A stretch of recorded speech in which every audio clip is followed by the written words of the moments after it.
HighBridge, a division of Recorded Books, presents The Scientific Sublime, Popular Science Unravels the Mysteries of the Universe by Alan G. Gross. Read by Bob Souer. Chapter 1. Isn't Science Sublime? The most beautiful thing we can experience is the mysterious. It is the source of all true art and science. He to whom the emotion is a stranger, who can no longer pause to wonder and stand wrapped in awe, is as good as dead. His eyes are closed. The insight into the mystery of life, coupled though it be with fear, has also given rise to religion. To know what is impenetrable to us really exists, manifesting itself as the highest wisdom and the most radiant beauty, which our dull faculties can comprehend only in their most primitive forms. This knowledge, this feeling, is at the center of true religiousness. Albert Einstein.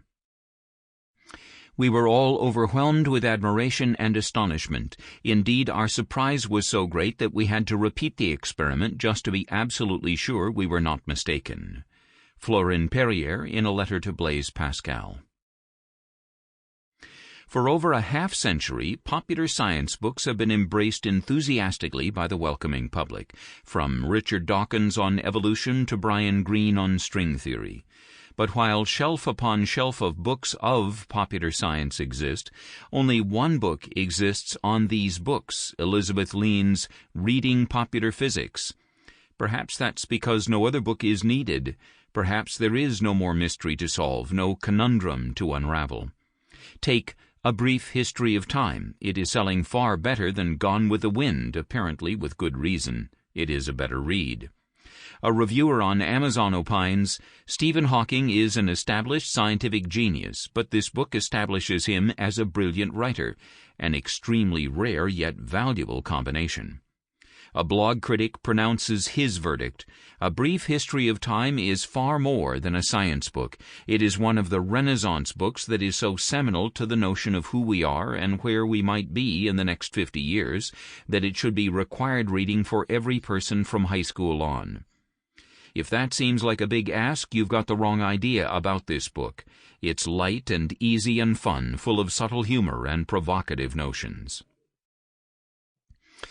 These are views about a book chock full of abstruse ideas strenuously avoided in their school years by all but future physicists. The universal attraction of such books is the mystery I would like to solve, the conundrum I would like to unravel. John Turney, a scholar of popular science and former editor of Penguin Books, questions whether such a book can be written. At some point, he says, one must ask if it is possible to consider the whole ensemble of books. I have my doubts. Even books on the same topic, quantum physics, say, are tremendously diverse in style, level, approach, and in which genres they draw upon. Turney is not totally despairing of success. He suggests that potential authors see popular science books as symptoms of larger forces in our culture. I intend to act on Turney's suggestion. I acknowledge the diversity of style, level, and approach that Turney sees as an obstacle to a comprehensive account. But I attribute this diversity not to a difference in goals, but to differing literary talents and to different takes on what science is and what it can accomplish. However different their skills and their subject matter, these writers are in the business of generating in their readers a sense of wonder at a nature whose workings science and only science can comprehend. To create this transcendental effect, this sense of emotional and intellectual uplift, these writers rely on a form of experience well established in the West, the sublime. We experience the sublime in literature when we read John Milton's sonnet on his blindness. We experience it in nature when we visit the Grand Canyon. We experience it in science when we realize that one short equation, E equals mc squared, led to Hiroshima and Fukushima. Turney agrees that science writers evoke their most telling effects by evoking the sublime. However, he reserves this effect for the heightened prose of isolated passages. This limitation also characterizes Marjorie Hope Nicholson's pioneering classic, Mountain Gloom and Glory, the development of the aesthetics of the infinite. For her, the sublime is an aspect of romantic poetry, of the romantic vision of the world. I differ from Turney and Nicholson in generalizing the sublime to whole works. I contend that heightened passages in the works of popular science I have chosen are outward signs of the sublimity that inheres in their structure, a spirit that informs their every aspect. My views are not without distinguished predecessors. In Victorian Sensation, James Secord explores the impact on its many readers of Robert James's best-selling Vestiges of the Natural History of Creation, a book described at the time as at once scientific, metaphysical, original, daring, and sublime. Vestiges is the grandfather of the evolutionary epic, a book Secord links to authors I have chosen to analyze. It is through reading the successors to Vestiges that we make sense of our origins and potential futures. In bestsellers ranging from Stephen Hawking's Brief History of Time, 1988, to Steven Pinker's The Language Instinct, 1994, readers trace stories that start from swirling clouds of cosmic dust and end with the emergence of mind and human culture. Writing of the evolutionary epic as a central theme of 19th-century science, Bernard Lightman cites reviewers for whom the work of Robert Ball excited astonishment by presenting his readers with a fresh appreciation of the sublimity of that scheme of creation in which our Earth plays a small, though dignified part. In his Cosmos, Alexander von Humboldt says of the epic of evolution that, beginning with the depths of space and the regions of the remotest nebulae, we will gradually descend through the starry zone to which our solar system belongs, to our own terrestrial spheroid, circled by air and ocean, there to direct our attention to its form, temperature, and magnetic tension, and to consider the fullness of organic life unfolding itself upon its surface beneath the vivifying influence of light. In On Human Nature, Edward O. Wilson identifies the epic as the narrative form of scientific materialism, a tale of the evolution of the universe from the Big Bang of 15 billion years ago through the origin of the elements and celestial bodies to the beginnings of life on Earth. Of such 20th century embodiments of the evolutionary epic as Stephen Weinberg's The First 3 Minutes, Martinegger says that they tell one and the same story, the story of evolution, a new epic so vast and so detailed that no one book can encompass it. Another of my predecessors is Elizabeth Kessler, for whom the images taken by the Hubble Space Telescope evoke an astronomical sublime, the vastness of the cosmos causing us to reach out with our minds and our aesthetic and our imaginations and our sense of wonder and our sense of curiosity and grab hold of the universe and make it ours.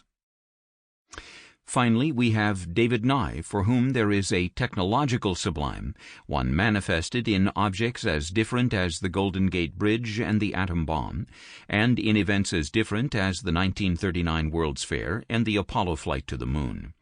Nye's work is an application of the insight of his mentor, Leo Marx, for whom the awe and reverence once reserved for the deity and later bestowed on the visible landscape is directed toward technology, or rather the technological conquest of matter. To me, the sublime can be as abstruse as the standard theory in physics and as concrete as the Large Hadron Collider. The sublime in biology can be as abstract as evolutionary theory or as concrete as a dinosaur footprint. The literary sublime. The sublime takes its first step toward cultural immortality in an essay written around the 1st or 2nd century of our era and attributed, in all probability misattributed, to Longinus. On the Sublime observes that sublimity in poetry or prose consists in a consummate excellence and distinction of language. These works do not persuade the audience but transport them out of themselves by drawing their attention away from reasoning to the enthralling effect of the imagination. Such works lift them near the mighty mind of God. On the Sublime mysteriously disappears for over 1400 years, only to resurface 2/3 intact, published in Basel in 1554. By the end of the 18th century, a steady stream of Greek editions and Latin translations follows. Although turned into English as early as 1652, it is not until 1704 in John Dennis's The Grounds of Criticism in Poetry that the Sublime finds its way into English literary criticism. Dennis defines the sublime as nothing else but a great thought or great thoughts moving the soul from its ordinary situation by the enthusiasm that naturally attends them. It is literature, not life, that creates this effect. For the spirits being set in a violent emotion, and the imagination being fired by that agitation, and the brain being deeply penetrated by those impressions, the very objects themselves are set as it were before us, and consequently we are sensible of the same passion that we should feel from the things themselves. For the warmer the imagination is, the less able we are to reflect, and consequently the things are the more present to us of which we draw the images, and therefore where the imagination is so inflamed as to render the soul utterly incapable of reflecting, there is no difference between the images and the things themselves. Dennis shares with his fellow Britons Joseph Addison, John Bailey, Joseph Priestley, and Hugh Blair the view that the literary sublime applies to isolated passages, not to whole literary works. Longinus is the source of this exclusion. The overwhelming number of his examples are indeed isolated passages, drawn from the works of Homer, the Greek tragedians, and Genesis. Take this episode from the Iliad in which the gods intervene in the battle for Troy. In Pope's translation, Pope at his iambic best, the sound echoes the sense.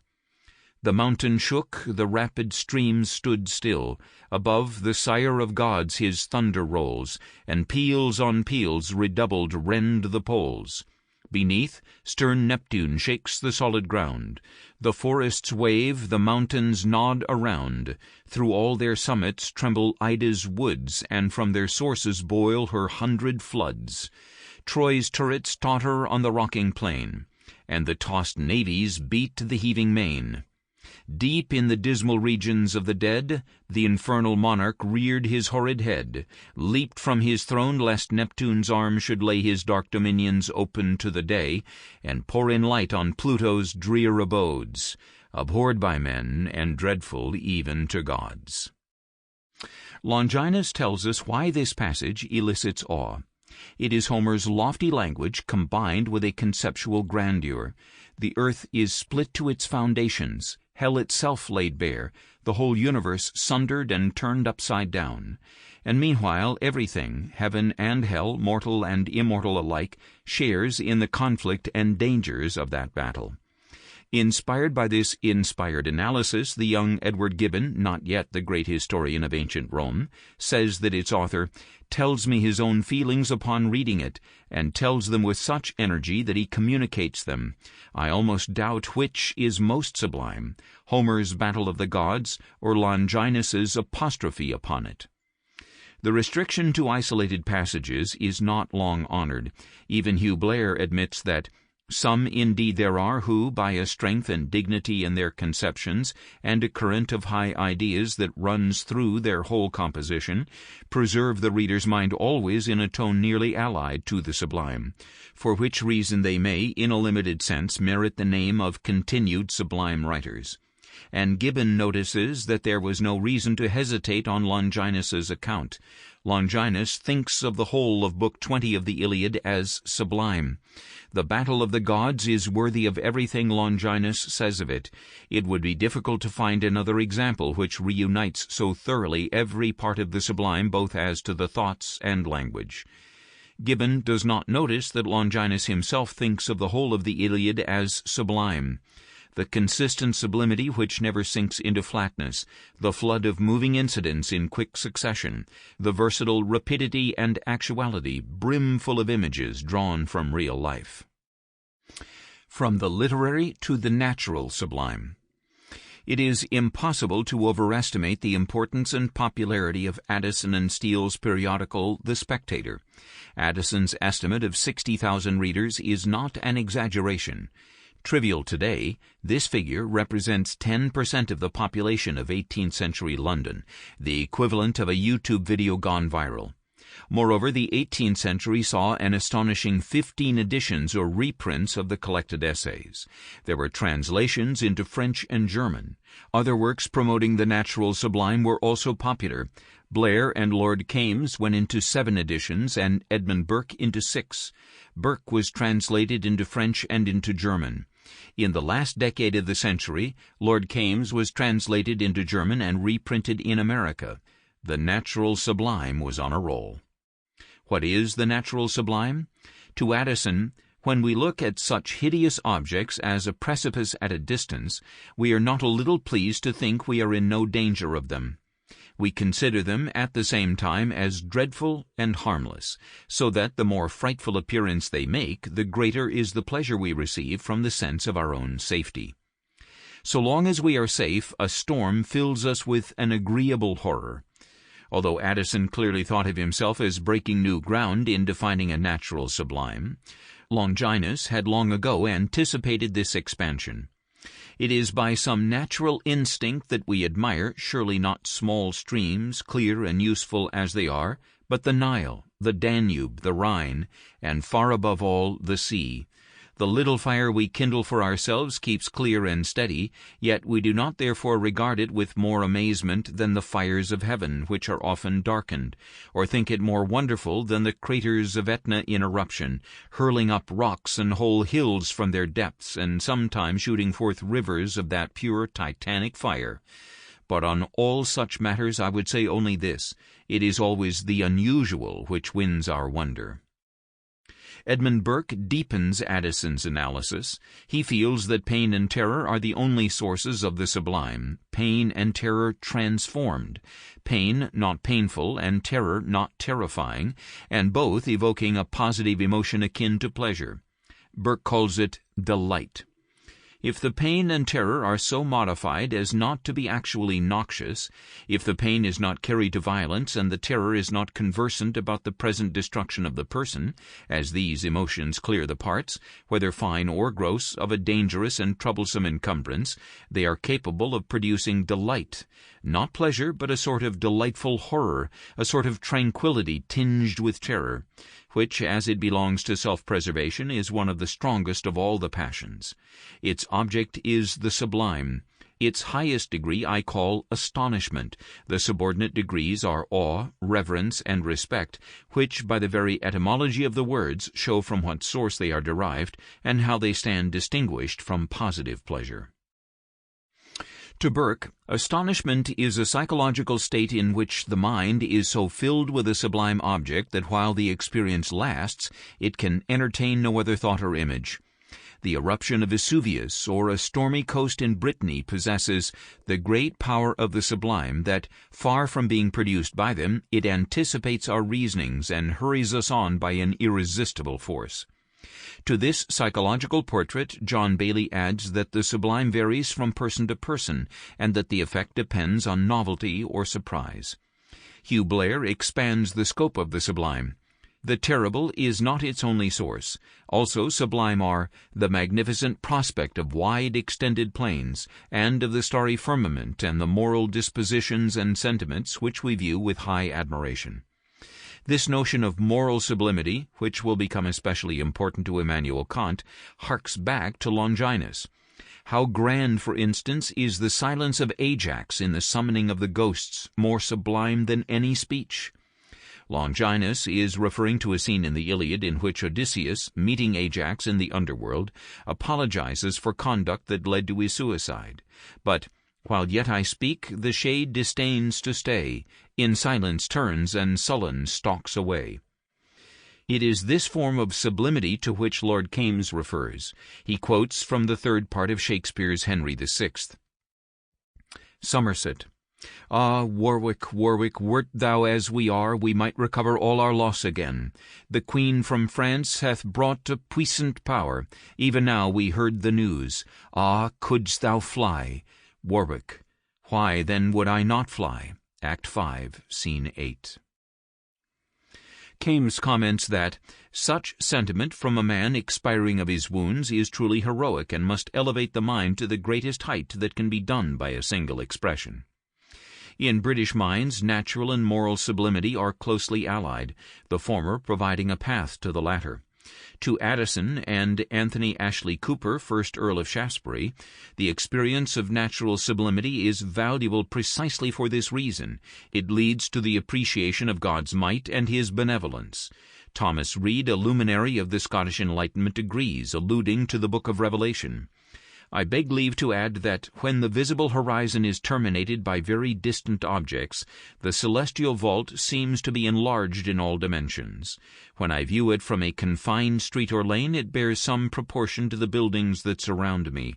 But when I view it from a large plain, terminated on all hands by hills which rise one above the other, to the distance of 20 miles from the eye, methinks I see a new heaven whose magnificence declares the greatness of its author, and puts every human edifice out of countenance.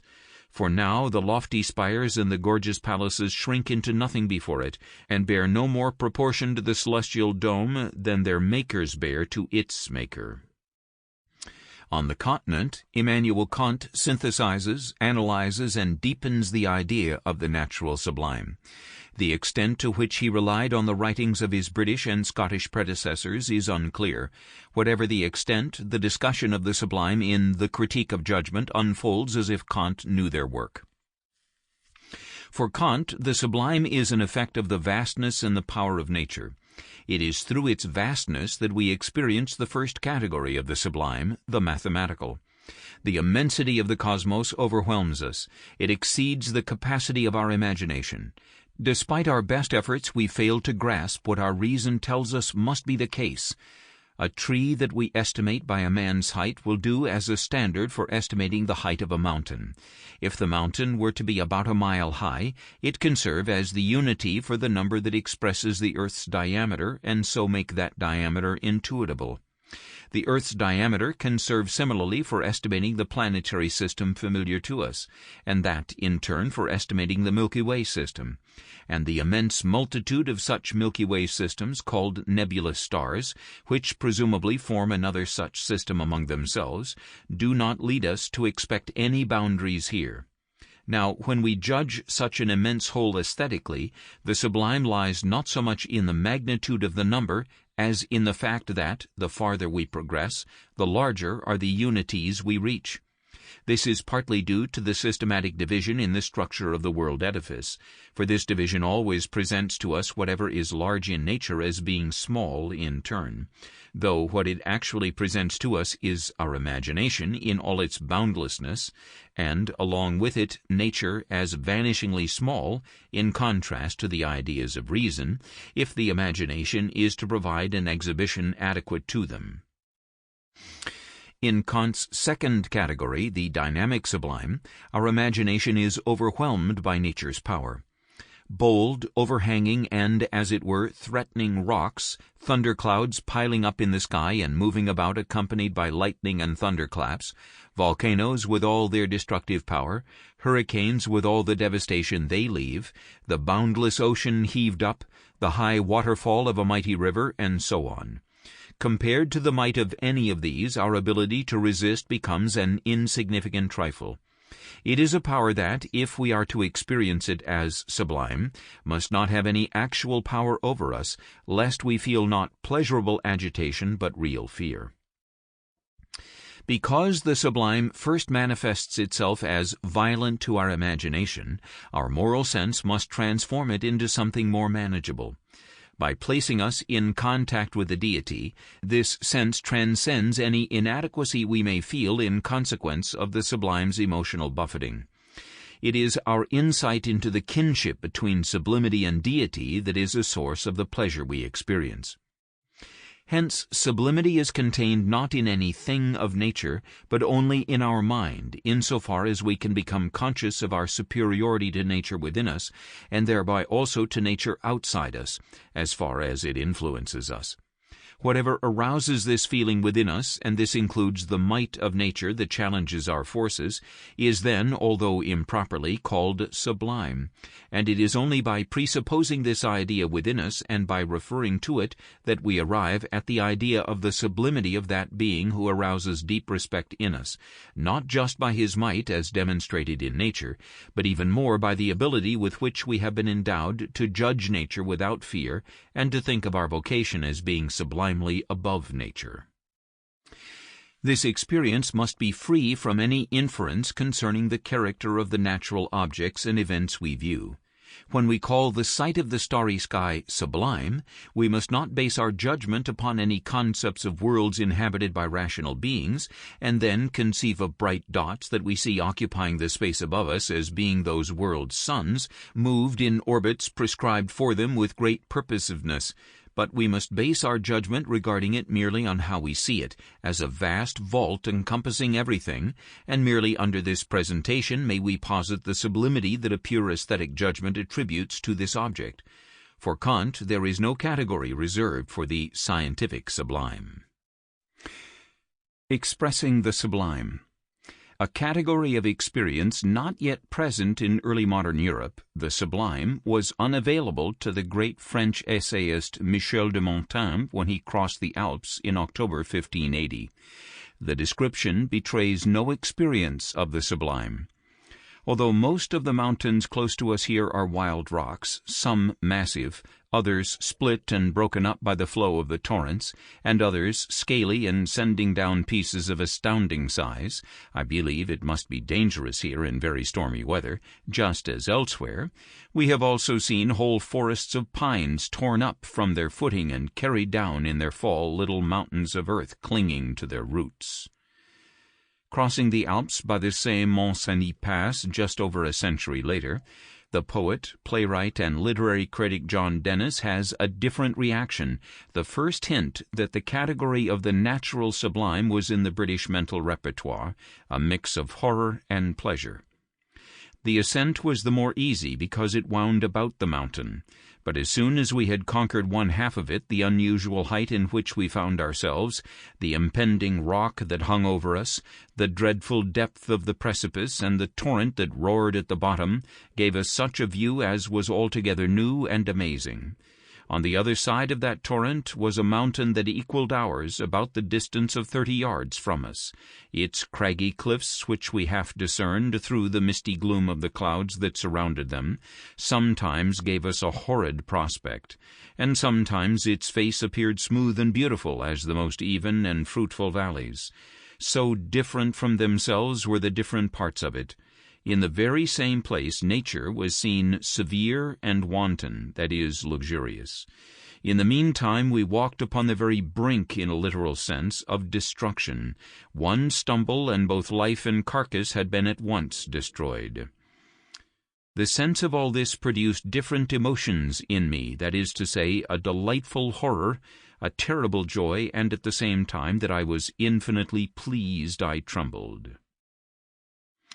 Recollecting an Alpine trip of 1701 to 1703, Addison chimes in.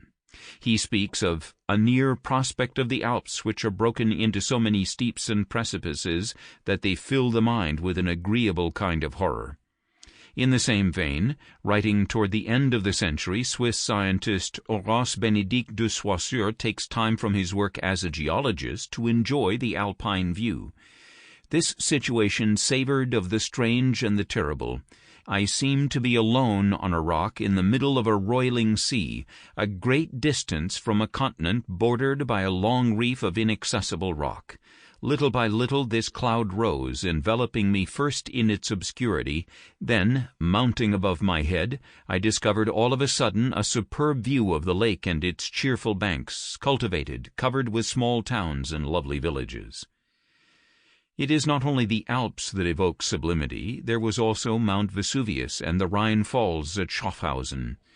The former was visited by Joseph Spence in 1732, the latter by Helen Maria Williams in 1798. Spence professes himself astounded by the contrast between the beauty of the Bay of Naples and the potential of this powerful and restless volcano. On the right hand appeared part of the delicious Bay of Naples. 'Twas but turning the head, and we had a full view of all the city and the bay. The mixture of the most beautiful thing with the most horrid, the smoking crater of Vesuvius, that can well be imagined, had a very particular effect, and struck one in a manner that I never felt on any other occasion. Naturally prone to enthusiasm, Williams speaks of the Alps, which she had not visited, as those regions of mysterious sublimity, the solitudes of nature, where her eternal laws seem at all seasons to forbid more than the temporary visits of man, and where, sometimes, the dangerous passes to her frozen summits are inflexibly barred against mortal footsteps. When she visits the Schaffhausen Falls, however, she is beside herself. That stupendous cataract rushing with wild impetuosity over those broken, unequal rocks which, lifting up their sharp points... Sample complete. Ready to continue?